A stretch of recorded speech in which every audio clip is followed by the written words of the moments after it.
This episode was a sponsored review by all my lovely voters over on Patreon. Special shoutouts to Kayla Del Rose, Anime Guy 1, Season the Wiccan, Soundwave, and Prism Kitsune. If you want to join these people, click the link in the corner, go down below, or wait till the end of the video. I hold monthly votes on what I'll be reviewing for that month, and you can also request something personally if you donate enough and are very generous. Now that that's out of the way, on with the show. Alright, let's do this. Go Magikarp!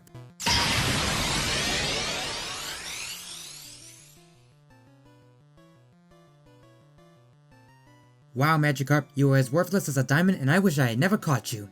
I was joking about that just to get you motivated and all that, you know? We're friends, right?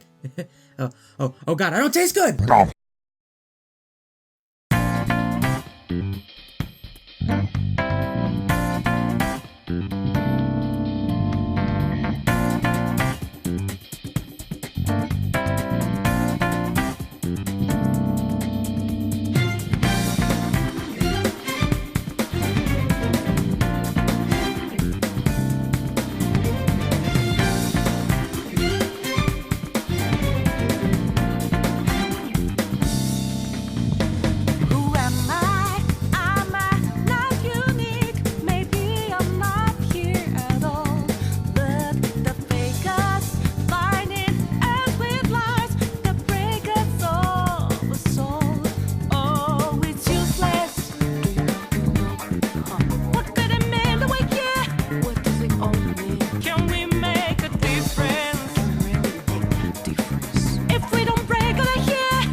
Guru Reading Watchers one and all, the Watchful Pony here, and welcome back to another episode of Watchful's Watchings. And for today's sponsored review, we are taking a trip to the Pokemon world to look at a big screen adaptation of a game as well as a phenomenon. That's right, we are looking at Detective Pikachu. But I guess first I should explain my backstory. I've been a fan of Pokemon since the first gen, or more specifically I was a fan of the spin-off games in the anime. I spent God knows how many hours on Pokemon Snap and Stadium, and sadly also Hey You Pikachu. Ugh. But I still love them. I didn't play much of the main series games except getting stuck on Pokemon Yellow unless you count that. I did however get into it with Gen 4 with Pokemon Emerald, and I loved it. Oh, and for the record, I was a Torchic starter. But after that, I kind of stopped for a while. I didn't watch much of the anime, but I did play a couple of the spin-off games. However, when X and Y started coming out, I got Y, gave it a shot again, and I ended up loving it all over again. And yes, you bet your ass I'm getting Sword and Shield when it comes out. So yeah, you can thank Y for getting me back into Pokemon. While I'm not a diehard fan, I do still love most of the games. As well as a lot of the designs, even though some of them are kind of lazy. It's supposed to be my dessert, get back in the freezer. Anyway, so when I heard they were making a live-action Pokemon movie, I was excited to say the least. Doubly so when the trailer was released. It honestly looked like any other movie I'd ever seen before. Hyper-realistic Pokemon with live actors? How would that even work? Could it work? These questions plagued my mind up until the release of the movie. Not to mention this more quote-unquote adult take on it made sense since a lot of the fanbase from Gen 1 and 2 were all grown up now. But it would still be PG, which meant it could still bring in the kids because there are still a lot of kids that play Pokemon today. I was excited because it could honestly bridge the gap between the two generations, bringing them together. And after seeing it, I can safely say that while this is not amazing, especially for just looking at it as a movie, but for a Pokemon fan, this is a great and fun time. But why is that exactly? Well, let's start with the plot dump, and don't worry, I'm going to keep it mostly spoiler-free. I am going to talk about spoilers later in the episode as some of my problems do come from the story itself, but I'll warn you when that happens, okay? Okay, good. Our story starts in the amazing world of Pokemon. Yep, we're just thrust into the Pokemon world without any explanation of it. I'll get more into that in a little bit. And then we meet our main character who doesn't like Pokemon, he doesn't want to have Pokemon, and his father just died. And so he has to go to Rhyme City and settle things with his father's amends. While there though, he discovers his father's Pokemon Pikachu. And with this Detective Pikachu, he has to solve the case of his father's murder, and along the way reignite his love for Pokemon. So yeah, on the surface this seems like a very stereotypical mystery movie, and yeah, it kind of is to an extent. Now for the most part, that's not a bad thing. I commend the story writers for keeping things constrained and not going all out. That's not to say I wouldn't want it to go all out. I mean, it is freaking Pokemon after all, but at the same time, I don't mind it. I mean, this is after all the first of what will more than likely be several movies. I mean, this is gonna do well no matter what, let's just be honest. So I suppose the epic can wait for future movies, hopefully. That's not to say there weren't moments that did irk me a little bit, and trust me, we'll get to that when we get to spoilers. For now, I'll say that it did its job well enough. And no, I don't know how well it represented the game. I've never played the game, nor do I plan to play the game. And you know what, that's fine because honestly, I was not lost despite not playing the game. Although, non-Pokemon fans may be a little lost because let's talk about the world itself and yes, the Pokemon. I'm kind of half and half with the world, but mostly positive. First with the positive side, I do really like the look of this movie. Thanks to all the different Pokemon, there are a lot of colors in this movie, even if most of them are washed out or muted. Which, yeah, the whole movie kinda has that feel, not just the Pokemon, which I find interesting since it seems to be drawing from a lot of Japanese and Asian filmmaking.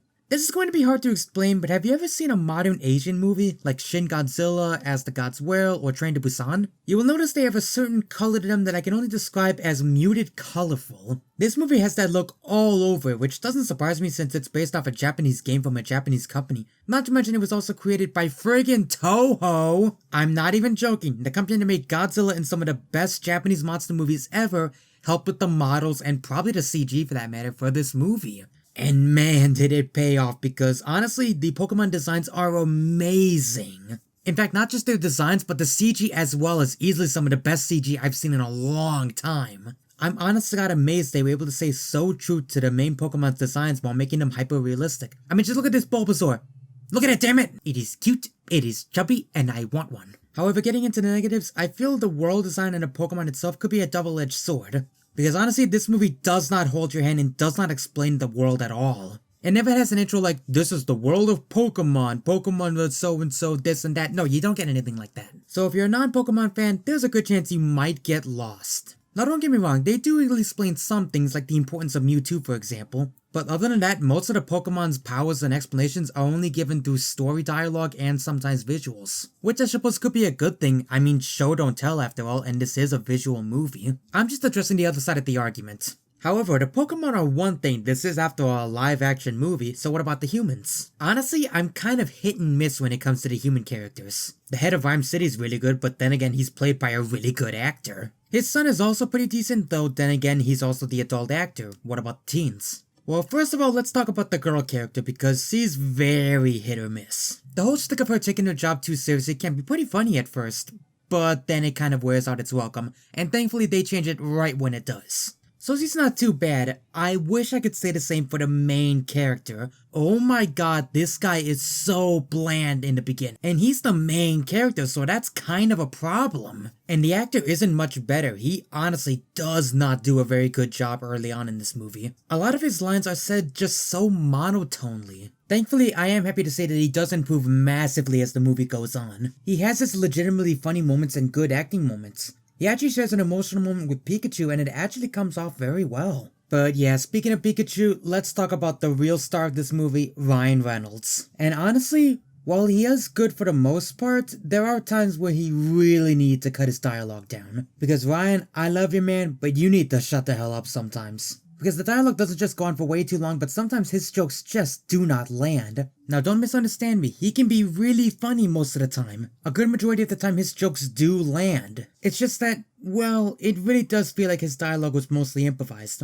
Like they were trying to recapture the magic with Aladdin and the genie. You know, letting the actor come up with jokes on the spot. And it does work most of the time, but sometimes it really just doesn't. And I suppose the last thing to talk about is the spoilers, and let's get to that because most of my problems are there. So if you want to avoid spoilers, cut to this time code to avoid it. Got it good. Now then, as this is a mystery, it does rely on mystery and intrigue. However, I kind of feel it really wasn't implemented all that well. For the record, I saw the movie twice, and on the second viewing, I was looking for any clues that could help the audience come to a conclusion, like a good mystery always does. Sadly, you're kept in the dark for most of the clues. For example, there's a scene later on where you find out that it was the Greninjas that made the car crash, and Mewtwo was actually protecting them. They also introduced holographic technology, and I felt that was much better implemented as far as a clue, because that ends up being the catalyst for finding out who the big bad guy of the movie is, and spoilers, it's not the son, it's the father. That legitimately, honest to God, caught me off guard the first time I saw it. So did finding out his Ditto was the one that was manipulating things behind the scenes. And yes, the Ditto has beady eyes, it is uncanny as hell and I love it. Not to mention the villain's plan is also legitimately interesting. He plans to get all the Pokemon angry so that he can make the owners go into the Pokemon's bodies, making Pokemon and human become one. I gotta admit, I didn't see that plan coming. But aside from that, I kinda feel the mystery was actually pretty weak, which is kind of a big deal since the mystery is the biggest part of a mystery movie. But again, for the most part, a lot of them you could see coming a mile away. Like for example, Pikachu was Ryan Reynolds the whole time.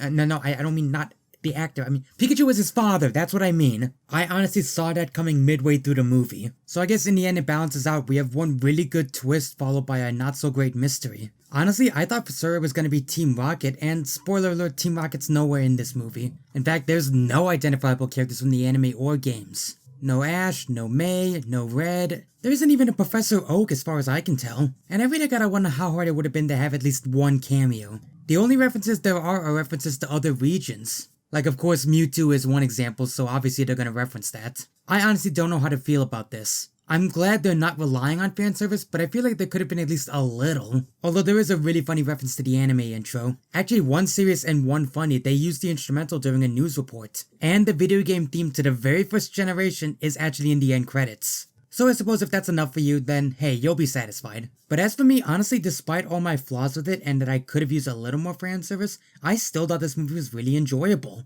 This movie is a lot of fun, especially for a Pokemon fan. Let me put it to you this way, my grandmother, who has never played any of the games or seen the anime, loved this movie. Let that sink in, someone who is far from a fan as possible thought this movie was good. While I do feel you might get lost if you're not a Pokemon fan and some of the mysteries could have been better, I'd still say go watch it if you're a Pokemon fan. In fact, what are you doing watching my video? Go watch it right now, it's still in theaters. I'm the Watchful Pony and I'll see you guys next time.